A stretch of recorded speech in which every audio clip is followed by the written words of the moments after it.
नमस्कार. आज आपण सायन्स पेडागॉजीवरील 30 प्रश्न पाहणार आहोत. पहिला प्रश्न आहे, विज्ञानात प्रायोगिक कार्याचे मुख्य उद्दिष्ट काय आहे? ऑप्शन तुमच्या समोर आहेत. आपल्याला एक ऑप्शन कमेंट बॉक्समध्ये सांगायचं आहे. तर पहिल्या प्रश्नाचं उत्तर आहे ऑप्शन नंबर सी, हस्तकौशल्य विकसित करणे. केवळ तर हा निगेटिव्ह आहे, त्यामुळे हा पर्याय इथे कटतो. त्यानंतर पुढील प्रश्न, विज्ञानाच्या शिक्षणात संशोधन पद्धती कोणी विकसित केली? Who developed the heuristic method in science education? Armstrong, John Dewey, पियाजे, स्किनर. तर ऑप्शन नंबर ए आर्मस्ट्रॉंग हे आहेत. हे नील आर्मस्ट्रॉंग नाहीत बघा. तर ह्युरिस्टिक पद्धत याचा अर्थ काय होतो, की ज्यामध्ये शोध पद्धत असते किंवा अनुसंधान म्हणजे रिसर्च असते, ज्यामध्ये विद्यार्थी किंवा एखादी व्यक्ती स्वतःच्या अनुभवातून, निरीक्षणातून आणि प्रयोगातून सत्य शोधून काढतात आणि त्यामधून विविध नियम तयार करतात. एनसीएफ 2005 नुसार विज्ञानाचा अभ्यासक्रम असा कसा असावा? According to NCF 2005, science curriculum should be केवळ पुस्तकी, विद्यार्थी केंद्रित, शिक्षक केंद्रित, परीक्षा केंद्रित. ऑप्शन नंबर बी, विद्यार्थी केंद्रित म्हणजे स्टुडंट सेंटर असावा. प्रकल्प पद्धती प्रोजेक्ट मेथड खालीलपैकी कोणत्या तत्वावर आधारित आहे? पाठांतर, करून शिकणे, ऐकून शिकणे, शिक्षकांचे अनुकरण. तर प्रकल्प पद्धत ही करून शिकण्यावर भर देते, म्हणजेच लर्निंग बाय डुईंग. विद्यार्थ्यांमध्ये वैज्ञानिक दृष्टिकोन विकसित करण्यासाठी शिक्षकाने काय करावे?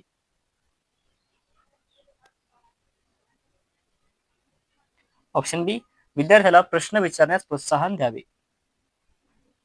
खालीलपैकी कोणते निदानात्मक चाचणीचे उद्दिष्ट आहे? Which of the following is the objective of diagnostic test? Option B, विद्यार्थ्यांच्या शिक्षणातील अडचणी ओळखणे, to identify learning difficulties of students. विज्ञानातील अमूर्त संकल्पना समजून घेण्यासाठी काय प्रभावी आहे? पाठांतर, दृश्य साधने आणि मॉडेल्स, मोठ्याने वाचणे, गृहपाठ.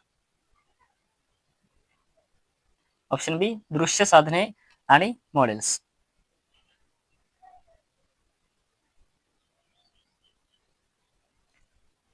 विज्ञानात सतत आणि सर्वसमावेशक मूल्यमापन कशावर भर देते?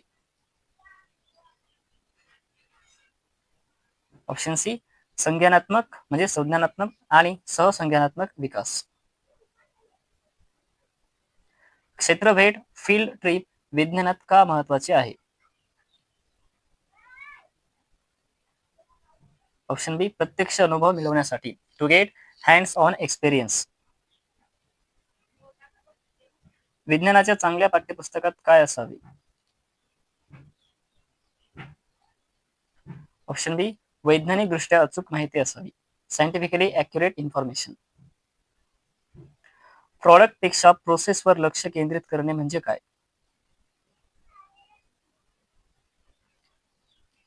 ऑप्शन बी, शिकण्याची पद्धत आणि कौशल्ये. विज्ञानाच्या वर्गात बहुविद्याशाखीय दृष्टिकोन म्हणजे काय? तर याचा अर्थ होतो विज्ञानाला इतर विषयांशी जोडणे. समस्या निवारण पद्धतीचा पहिला टप्पा कोणता?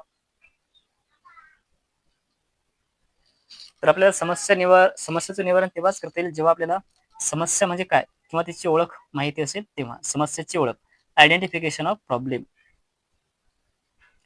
विज्ञानात पोर्टफोलिओ कशासाठी वापरला जातो? बघा, महत्वाचा प्रश्न आहे. पोर्टफोलिओ. ऑप्शन ए, विद्यार्थ्यांच्या कामाचा संग्रह करण्यासाठी. विज्ञानाच्या शिक्षकाने विद्यार्थ्यांच्या पूर्वज्ञानाचा वापर का करावा?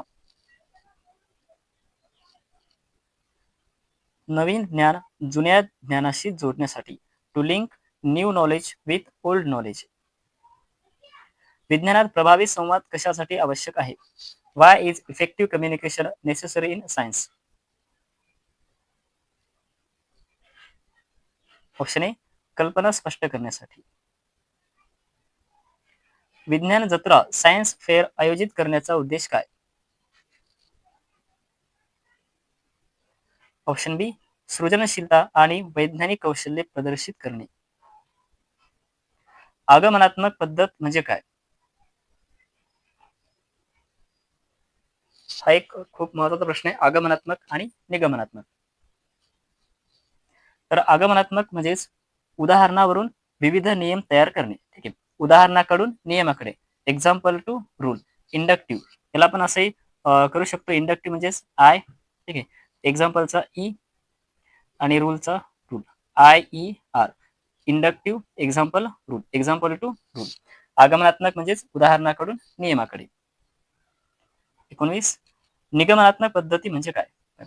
आता याच्या उलट निगमनात्मक म्हणजेच नियमाकडून उदाहरणाकडे. ठीक आहे. म्हणजेच deductive method is rule to example. DRE.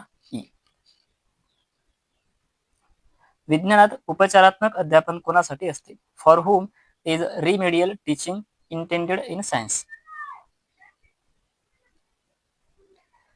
तर अशा विद्यार्थ्यांसाठी ज्यांना शिकण्यात अडचणी येतात.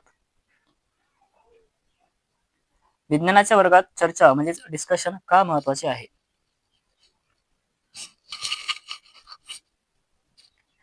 तर यामुळे विचारांची देवाणघेवाण होते. विज्ञानात मूल्यमापन म्हणजेच इव्हॅल्युएशन असावे.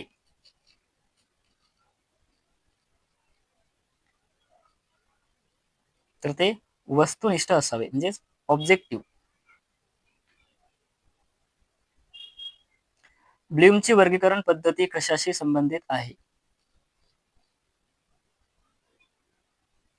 ऑप्शन बी शैक्षणिक उद्दिष्टे. Educational objective. विज्ञानातील संज्ञानात्मक वैधता कॉग्निटिव्ह व्हॅलिडिटी म्हणजे काय? ऑप्शन ए अभ्यासक्रम मुलांच्या वयानुसार असणे. Curriculum being age appropriate. विज्ञानात ICTचा वापर कशासाठी करावा? इन्फॉर्मेशन कम्युनिकेशन टेक्नॉलॉजी म्हणजेच ICT. तर शिकणे मनोरंजक आणि प्रभावी करण्यासाठी. ठीक आहे. मनोरंजक आणि प्रभावी करण्यासाठी. To make learning interesting and effective. Brain storming कशासाठी वापरले जाते? Brain storming. ऑप्शन बी नवीन कल्पना निर्माण करण्यासाठी. To generate new ideas. विज्ञानाच्या शिक्षकाने कमी खर्चाचे साहित्य का वापरावे? कमी खर्चाचे कल्पकता आणि संसाधनांचा वापर वाढवण्यासाठी. To increase creativity and resourcefulness. विज्ञानाची प्रक्रिया प्रोसेस ऑफ सायन्स मध्ये काय समाविष्ट नाही? तर यामध्ये निगेटिव्ह वर्ड कोणता आहे? एकच आहे, पाठांतर म्हणजेच रूट मेमरायझिंग. विद्यार्थ्यांमध्ये पर्यावरणीय जाणीव कशी निर्माण करता येईल? ऑप्शन ए झाडे लावून आणि पर्यावरणावर चर्चा करून. Bye planting trees and discussing environment. मित्रांनो, तुम्हाला जर ही मेहनत आवडत असेल तर व्हिडिओला लाईक करा आणि चॅनलवरती नवीन असाल तर चॅनलला सबस्क्राईब करा. शेवटचा प्रश्न आहे, विज्ञान हे कशाचे मिश्रण आहे? ऑप्शन बी तथ्य आणि प्रक्रिया. Facts and processes. धन्यवाद.